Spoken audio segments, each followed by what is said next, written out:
Praise the Lord. എൻ്റെ പ്രിയരെല്ലാം സന്തോഷമായിരിക്കുന്നല്ലോ. കർത്താവിൻ്റെ കൃപ നിങ്ങളോട് കൂടെ ഇരിക്കുമാറാകട്ടെ. പ്രിയപ്പെട്ടവരെ, സങ്കീർത്തനം 64:8 ഇപ്രകാരം എഴുതിയിരിക്കുന്നു: അങ്ങനെ സ്വന്തം നാവ് അവർക്ക് വിരോധമായിരിക്കയാൽ അവർ ഇടറി വീഴുവാൻ ഇടയാകും. നോക്കിക്കേ, വലിയൊരു വീഴ്ചയ്ക്ക് സ്വന്തം നാവ് കാരണമാകുന്നു. നാം എന്തു പറയുന്നോ അതായി തീരുകയാണ് നമ്മള്. പരിശുദ്ധാത്മാവ് നമുക്ക് നൽകിയിരിക്കുന്ന ഈ നല്ല അവയവം, അത് അനുഗ്രഹവും സ്നേഹവും പറയുവാൻ നാം ഉപയോഗിക്കണം. സങ്കീർത്തനം 45 ഇപ്രകാരം എഴുതിയിരിക്കുന്നു: സമർത്ഥനായ ലേഖകന്റെ എഴുത്തുകോലാകുന്നു എൻ്റെ നാവ്. നോക്കിക്കേ, പരിശുദ്ധാത്മാവിന്റെ കരത്തിലെ പേനയാ എൻ്റെ നാവ്. പരിശുദ്ധാത്മാവ് എന്തൊക്കെ എഴുതുവാൻ ആഗ്രഹിക്കുന്നോ അത് എൻ്റെ നാവിൽ നിന്ന് പുറത്തു വരണം. പ്രിയപ്പെട്ടവരെ, നാവ് കൊണ്ട് എന്ത് പറയുന്നോ അത് അങ്ങനെ സംഭവിക്കും. അതിനൊരു വ്യത്യാസവുമില്ല. ഇന്ന് രാവിലെ ഞാൻ മെഡിറ്റേറ്റ് ചെയ്തത് Psalm 68. ആ വചനം വായിച്ച്, ഈ പറയുന്ന വചനം വായിച്ച് ഞാൻ അല്പസമയം കർത്താവിനെ സ്തുതിച്ചു. നാവ് ഉയർത്തി ഒരുപാട് അനുഗ്രഹങ്ങൾ പറഞ്ഞു. എന്നെ നോക്കി, കുടുംബത്തെ നോക്കി, ശുശ്രൂഷയെ നോക്കി, എൻ്റെ പ്രിയപ്പെട്ടവരെ, സഭയെ, ദേശത്തെ ഒക്കെ നോക്കി ഞാൻ അനുഗ്രഹം പ്രവചിച്ചു. എനിക്കറിയാം, ദൈവാത്മാവ് വസിക്കുന്ന മന്ദിരമാകുന്ന നമ്മളുടെ ശരീരത്തിലെ ഈ നാവ് കൊണ്ട് നാം എന്ത് പറഞ്ഞാലും അതങ്ങനെ സംഭവിക്കും. എൻ്റെ പ്രിയപ്പെട്ടവരെ, നിയമം നിങ്ങൾക്ക് വിരോധമായിരിക്കുകയാണോ? നിങ്ങൾ മുന്നിൽ യാതൊരു വഴിയും കാണുന്നില്ലേ? നിങ്ങൾ സുരക്ഷിതത്വമില്ലായ്മയാൽ ഭാരപ്പെടുന്ന ഇൻസെക്യൂർ ആണോ? നിങ്ങളെ നോക്കുവാനോ സ്നേഹിക്കുവാനോ ആരുമില്ലേ? കൂടെ നിൽക്കുമെന്ന് പ്രതീക്ഷിക്കുന്ന തലമുറ പോലും നിങ്ങൾക്ക് വിരോധമാണോ? ഞാൻ പരിശുദ്ധാത്മാവിൽ നിങ്ങളെ വളരെയധികം സ്നേഹിച്ചുകൊണ്ട് ഒന്ന് ഓർപ്പിക്കട്ടെ.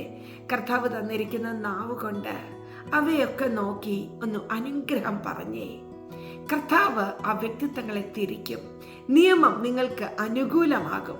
നിങ്ങൾക്ക് ലഭിക്കാത്ത അപ്പോയിൻമെന്റ് ഡേറ്റ് അത് എത്രയും വേഗം ലഭിക്കത്തക്കവണ്ണം നിങ്ങളുടെ നാവ് കൊണ്ട് പറഞ്ഞാൽ അത് സംഭവിക്കും.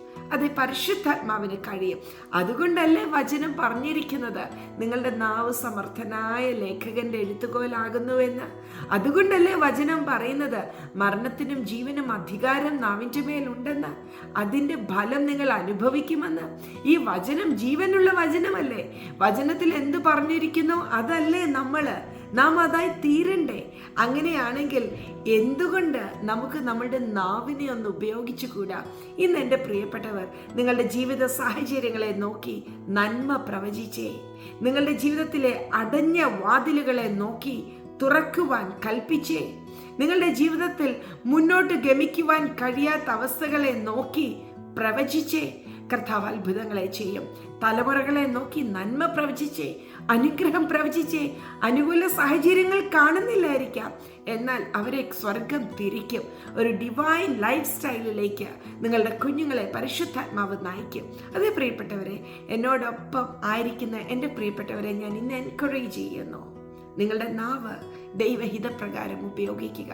ദിവസവും അല്പസമയം നിങ്ങളെയും നിങ്ങൾക്കുള്ളതിനെയും നോക്കി പ്രവചിക്കുവാൻ ആ നാവിനെ ഉപയോഗിക്കുക. സമയം മാറ്റിവെക്കുക. ഇങ്ങോട്ട് നോക്കിക്കേ, എന്നെ ശ്രദ്ധിച്ച് കേട്ടേ. നിങ്ങൾ എന്ത് പറയുന്നോ അതങ്ങനെ സംഭവിക്കും. ആയതുകൊണ്ട് എന്ത് വേണം അത് വാ തുറന്ന് പറയുക. കർത്താവിനെ ഒത്തിരി സ്നേഹിക്കുക. അവിടുത്തെ ഹിതപ്രകാരം ജീവിക്കുക. പരിശുദ്ധാത്മാവില്ലാത്തൊരു ജീവിതം നമുക്ക് വേണ്ട. പ്രാർത്ഥിക്കാം. അപ്പാ, അങ്ങ് ഇന്ന് ഞങ്ങളോട് സംസാരിച്ച് വചനത്തിന് നന്ദി.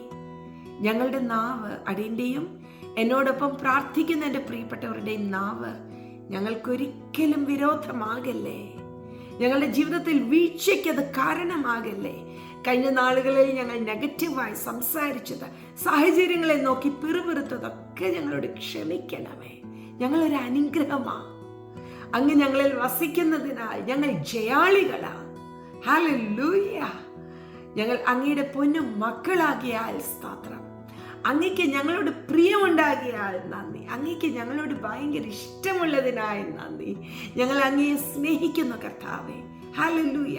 ഞാൻ എൻ്റെ പ്രിയരെ എല്ലാം ബ്ലെസ് ചെയ്യുന്നു. അവരുടെ ജീവിതത്തിൽ ഫൈനാൻഷ്യലി, ഫിസിക്കലി, സ്പിരിച്വലി എല്ലാ മേഖലയിലും ഇമോഷണലി അവർ അനുഗ്രഹിക്കപ്പെടട്ടെ. അവർ സമൃദ്ധിയിൽ നിന്ന് സമൃദ്ധിയിലേക്ക് നയിക്കപ്പെടട്ടെ. അവരുടെ തലമുറകൾ അനുഗ്രഹിക്കപ്പെടട്ടെ. എൻ്റെ പ്രിയപ്പെട്ടവരുടെ കുടുംബജീവിതം ധന്യമാകട്ടെ. എൻ്റെ പ്രിയപ്പെട്ടവരുടെ ശുശ്രൂഷ കർത്താവിനാൽ അനുഗ്രഹിക്കപ്പെടട്ടെ. കർത്താവ് അവരെ ഏൽപ്പിച്ച സഭകൾ അനുഗ്രഹിക്കപ്പെടട്ടെ. ഞങ്ങൾ ഒരുമിച്ച് ഞങ്ങളുടെ ദേശത്തെ ബ്ലെസ് ചെയ്യുന്നു. ഞങ്ങളുടെ രാജ്യത്തെ അനുഗ്രഹിക്കുന്ന കർത്താവേ, അതേ നാഥ, ഞങ്ങളുടെ നാവിൽ നിന്ന് അനുഗ്രഹം നിരന്തരം പുറത്തു വരട്ടെ. ഞങ്ങളുമായി സഹകരിക്കുന്നവരെല്ലാം അനുഗ്രഹിക്കപ്പെടട്ടെ. ഞങ്ങളെ കാണുന്നവർ യേശുവിനെ കാണട്ടെ. അവർ കർത്താവുമായി പ്രണയത്തിലാകട്ടെ നാഥ. Hallelujah. We love you, Lord. We bless your name, കർത്താവേ. Hallelujah. Thank you, Jesus. അങ്ങയുടെ സാന്നിധ്യത്തിന് നന്ദി. ഞങ്ങളുടെ മുറിയിൽ നിറയുന്ന സാന്നിധ്യത്തിന് നന്ദി. ഞങ്ങളെ ആശ്ലേഷിക്കുന്ന സാന്നിധ്യത്തിന് നന്ദി കർത്താവേ. എൻ്റെ പ്രിയപ്പെട്ടവരുടെ ഉള്ളിൽ നിന്ന് എല്ലാ ഡിസ്കറേജ്മെന്റ്സും ഇപ്പോൾ മാറിപ്പോകട്ടെ. അവർക്ക് സകലതും കഴിയും. അവരുടെ നാവിന് അധികാരമുണ്ട് എന്നുള്ള ബോധ്യത്തോടെ ഇപ്പോൾ തന്നെ അവർ എഴുന്നേൽക്കട്ടെ. ഹല്ലേലൂയ. താങ്ക് യു അപ്പ. അങ്ങ് ഞങ്ങളുടെ പ്രാർത്ഥന കേട്ടതിന് സ്തോത്രം. മഹത്വം അപ്പായ്ക്ക് യേശുവിൻ നാമത്തിൽ തന്നെ. ആമേൻ. Bless U.